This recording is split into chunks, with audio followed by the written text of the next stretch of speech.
Well, the United Nations has now appointed the former British Health Secretary, Matt Hancock, to be its special envoy to help the economic recovery from COVID-19 in Africa. Hancock resigned from the British cabinet after he was photographed breaking social distancing rules by embracing a person in his office. He was also the health secretary in the UK during the start of the pandemic. The response that he led has been strongly criticised in a new report just published in Britain. Nick Dearden is the director of the organisation Global Justice. Now he joins us from the UK.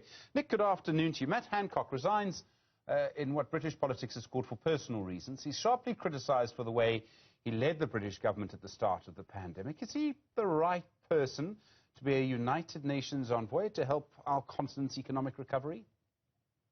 He certainly is not, and heaven help you, really, if you need Matt Hancock's assistance in anything. I mean, it was extraordinary because this announcement was made last night.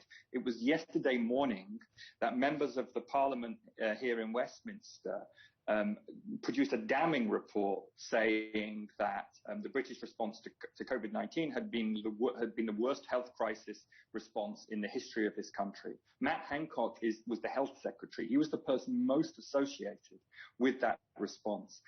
Absolutely extraordinary that just a few hours later the UN comes out and says he's going to be the special envoy for African recovery. And I would also say extraordinary in that while he was in office, he was part of the decision-making machine that donated no vaccines to the African continent, that exported no vaccines, and that constantly blocked the South African proposal of the World Trade Organization, which would have allowed countries around the world, particularly in the global south, to produce their own vaccines. So I really don't know what he's contributed to the African recovery, but he's certainly, sometimes I just think that somebody in the UN who appoints these envoys has got a wicked sense of humor, to be honest with you. You'll remember a few years ago they appointed Tony Blair as the peace envoy to the Middle East, and I feel like this is a similar appointment.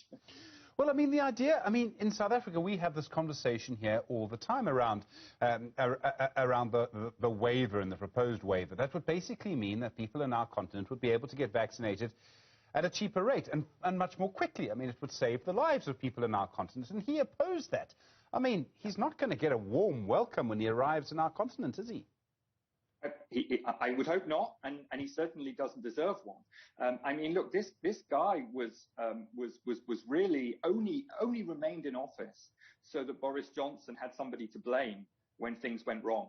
Right? I mean, the whole government's response to COVID-19 here was absolutely woeful, and we had way more deaths than was necessary, as members of Parliament, including Johnson's own party, said yesterday in their report. Matt Hancock was thoroughly and completely incompetent throughout, and the media's take on it all was essentially Boris Johnson only kept him in position so long so that he had a fall guy, and eventually he got rid of him. I believe nothing to do with the social distancing or whatever he was doing with his assistant, but purely because he simply couldn't keep him on any longer. You'll remember Johnson's special advisor, Dominic Cummings, who had a falling out and left in disgrace. I mean, he's been saying for months now that Matt Hancock should have been sacked around 20 times for stuff that he got wrong or failed to do during the pandemic. I mean, so how does it happen? I mean, you say that someone at the United Nations has a sense of humor. There's also, and I mean, you find this in political cultures around the world, the sort of jobs for pals. Do you think someone in Boris Johnson's government felt they needed to sort of apologize by getting him a job at the UN or something? Well, very possibly. I mean, who knows what lobbying went on behind the scenes for this? But and I think that actually raises a bigger question. So I'm absolutely sure that the African continent doesn't want a failed British minister advising it on its plans for recovery. But actually, does the African continent even want a successful British minister who carried out their duties competently advising it? There are plenty of African diplomats, politicians, and leaders who could take that role. I mean, you just look at the amazing advocacy that I believe Dr. Tedros has done at the World Health Organization. The fact that he's been calling for this waiver for 18 months now, in really strong language, that he was part of convincing Joe Biden to come in behind it. He's sadly not convinced our own government here. We're still working on that. But nonetheless, that's just one example of one of the many statesmen that Africa has to offer. I think it's a really deeply colonial and racist mindset that Africa needs our, as I say, in this case, our failed ministers to advise them on how to recover. Well, I was going to say, I mean, there are plenty of people I could think that would be very interesting for that job. Many of them would come from our continent. Some maybe come from the African diaspora as well, for example. What is clear is that, like the rest of the world, Africa's economy and our economies are going to need quite a lot of help after the pandemic. I'm not sure at this stage if the sort of rich world is aware of how much help Africa might need. Obviously, the first thing is just simply vaccines.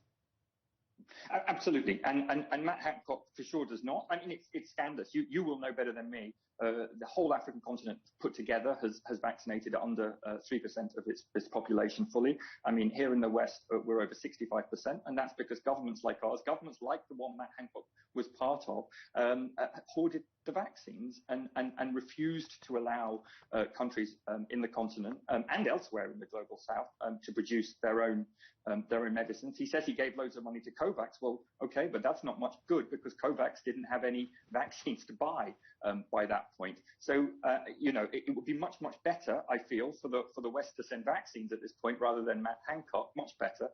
But as you say, the issue goes way beyond that. I mean, many countries on the continent require debt cancellation.